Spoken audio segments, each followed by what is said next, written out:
Hello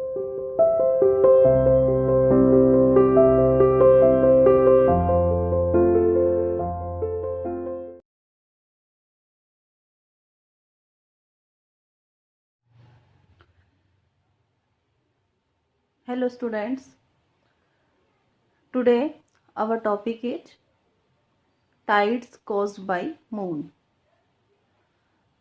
हम chapter number 15 का revision कर रहे हैं और कल हमने इसमें सोलर एक्लिप्स और लूनर एक्लिप्स के बारे में डिस्कस किया था। तो आज हम जो रिवीजन करने जा रहे हैं वो है जो टाइड्स होती हैं, यानी कि जो ऊंची ऊंची लहरें होती हैं। आपने देखा हो कभी समुद्र में, कई बार बहुत ऊंची ऊंची लहरें समुद्र में आती हैं। तो वो किस कारण आती हैं? उनका कारण होता है मून। मून के कारण ही जो वो टाइड्स हैं वो आती हैं। तो आज का हमारा जो टॉपिक का नेम है वो यही है कि टाइड्स कॉज्ड बाय मून। जो टाइड्स हैं वो मून के कारण ही आती हैं। तो शुरू करते हैं। हमारा जो फर्स्ट पॉइंट है, tides on the earth are mostly generated by the moon's gravitational force या gravitational pull। आप लोगों को पता है कि मून के अंदर भी ग्रेविटेशनल पुल होता है या फोर्स होता है। जिस प्रकार से अर्थ के अंदर ग्रेविटेशनल फोर्स पाया जाता है, अर्थ हर वस्तु को, हर ऑब्जेक्ट को अपनी तरफ आकर्षित करती है, अपनी तरफ खींचती है।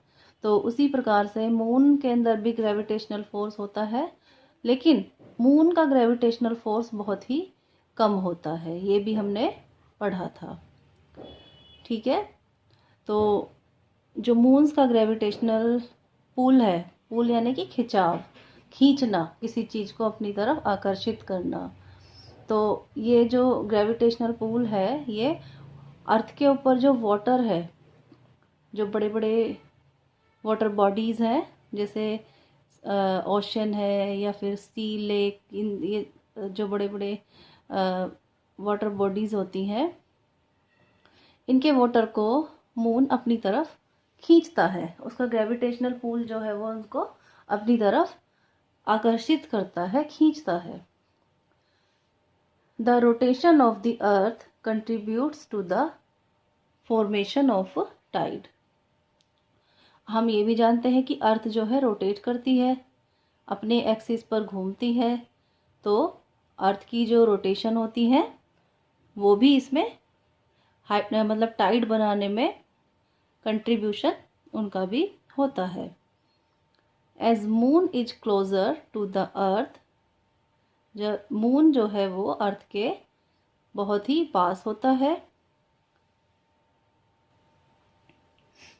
Its gravity attracts the water upwards from large water bodies like ocean and seize.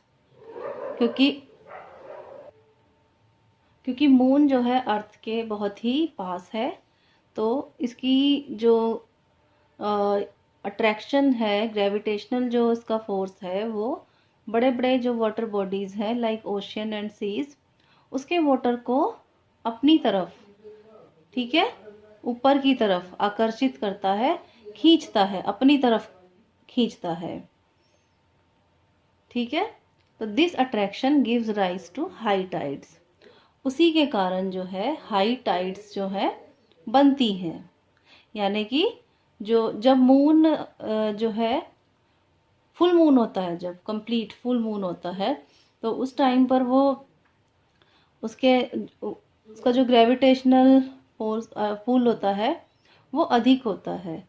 तो जो वाटर है, अर्थ के ऊपर जो वाटर है वो ऊपर की तरफ खींचता है, यानी कि जो मून है उसकी तरफ वो आकर्षित होता है, अट्रैक्ट होता है।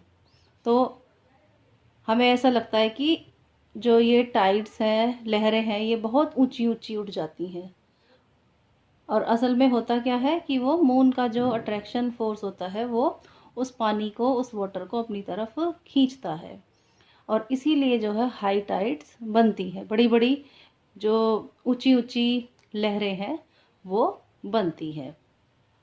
तो आई होप सभी को ये अच्छे से समझ में आया होगा। तो ये 4 पॉइंट्स हैं, इनको आप अच्छे से रीड करेंगे।